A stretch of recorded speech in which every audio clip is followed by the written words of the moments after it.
Hi everybody. I thought I'd do a little Monday morning thing here. God, it has been busy this weekend. It really has. Had a lot of things going on.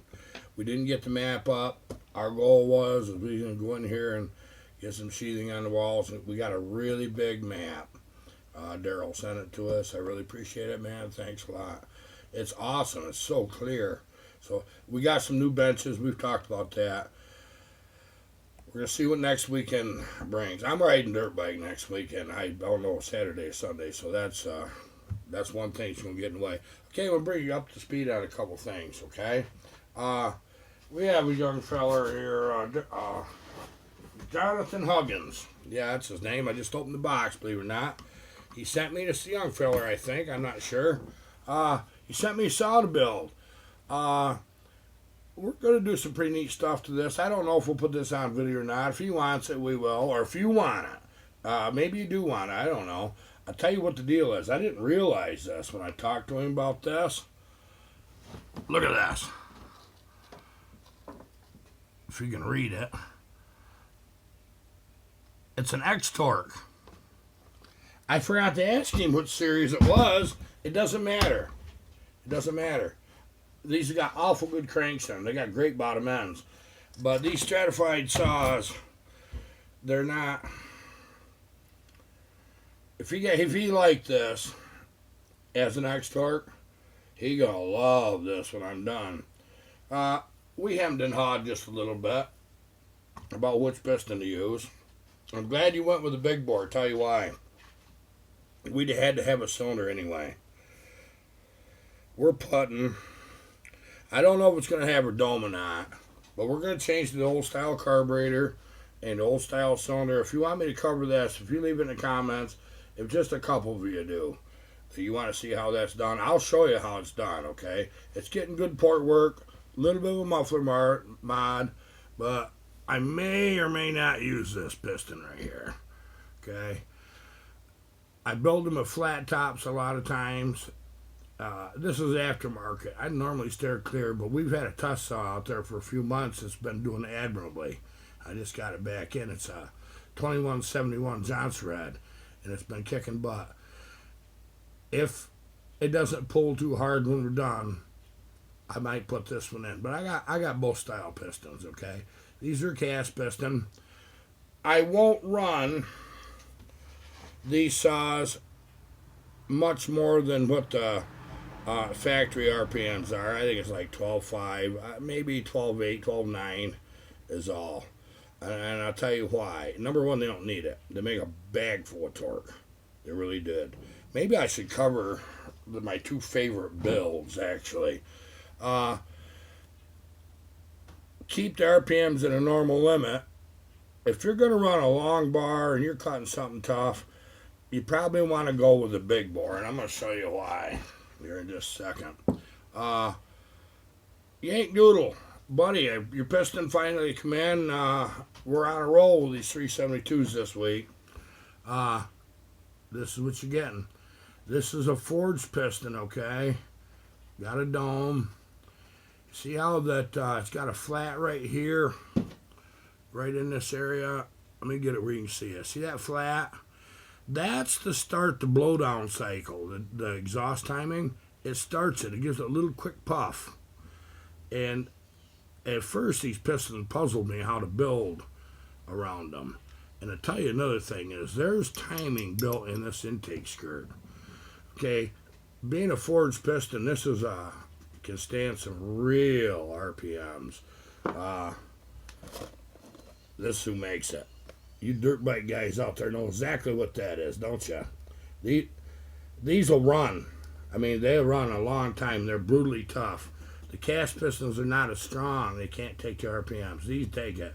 I'll show you a couple features on high RPM engines that run these Weiscos.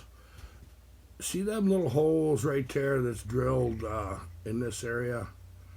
That oils that pin. It gives it extra oil. Whereas the normal configuration, these depended on these slots right here. And it does a good job. For the RPM range you're going to run this, it does a fantastic job. But when you want to get real serious with your RPMs, More RPMs in the cut equal more horsepower, okay? They got a thin little ring. Just a single, low tension. It doesn't have much parasitic drag. Okay, and you can see the thickness of the other ring in the other piston for the big bore. Now, they're lined up pretty good. You see how much bigger diameter the big bore is? These two saws make same horsepower. They really do.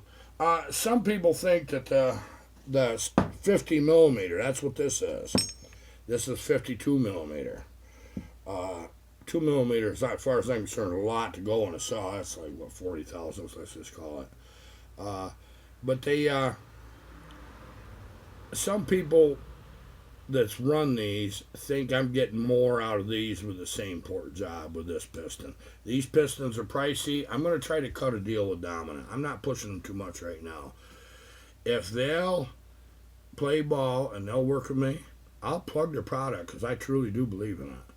But this is something you can throw in a stock saw with a muffler rod, and you notice a difference, okay? A lot of people ask, what can I do with this saw or that saw? This is for the 372s, non-X torque. All right? And they give you these neat little Weisco stickers. What I found out is you can cut this, if you want the Weisco because you're a dirt bike kind of guy, you can cut this that much right there, and it fits right on the back of your air cleaner. You kind of see, you know what I mean? It fits right on there if you're a sticker guy. Some people are, some ain't. Okay, so you know what we're doing with this one. Let me know if you want to see how that's done. It's going to be a nice little ripper. That piston right there, if you watch Buck and Billy's saws, that first 372 or 371, I'm building two 371s. One's a big bore, not as big as this one. It's a 1.4. The second saw is. That's the one with the stickers. The one without the stickers that runs a lot of RPMs, you get, people notice it sounds like it's got a turbo on it. Somebody mentioned that in his comments. It's because of that darn piston right there. That is in one of Buck and Billy's saws. So that's what gives them that sound. And it also gives them a lot of RPMs. I won't do this for very many people, but I'll run occasionally one of these saws 16,000 with this piston, okay? But you've got to go in there with some pretty good bearings. The crank will hold it. All right? And so that's enough about all that. You see where we're headed. Yank Doodle. That's your piston. I told you that, right? If I didn't, I'm going to tell you again. That's what's going in your saw. We'll get started on that. I got everything for it, so don't worry about it. You know, you'll be good. Yank Doodle, your email got buried so far back. Email me again and put your phone number on that, buddy. Can you please? And you might want it too, Jonathan. I've got a lot of emails lately. I could probably find yours, but if you could do that for me, it'd be great. And I'm going to tell you something. It isn't that I got upset over it or anything, but I'm real interested in world history, you know, of people coming out of the Stone Age and the massive stuff they were able to build and different finds. I like the archaeology stuff. There's one particular fellow that makes some awfully good videos, and he does a lot of research. But yeah, he talks with an accent. And I noticed there were some people on his channel that there's about 4 or 5 of them, and they're constantly writing him because of his accent, and they think he's too wordy. It takes a bit to get information out there. They're just writing. They're trolls, is what I'm understanding. I don't know what a damn troll is. But anyways, he's been answering them back, trying to defend himself. Well, I seen where that went. We're a little channel, and we ain't got to worry about that for a long time. If it ever happens where somebody's being negative, don't feed the bear, please. I don't expect that no time soon. I really don't. I'm so little. We got 200 and something subscribers, and this is fun now. And that ain't gonna hurt me, my feelings one bit. You ain't gonna phase me. I'll tell you that right now. You slap my face, I'm gonna sit there and laugh at you. because you ain't gonna knock me down. I'm just too big for all that. I'll lean up against something first and have a little tear in my eye, you know, a little fat lip, but that's it. So if that happens, ignore them. They're not one of us. You're all good people, every one of you, and I thank you for that. I apologize over the last couple of 3 days. I haven't had a chance to answer any comments, anything.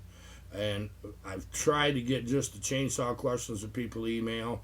It's got nuts.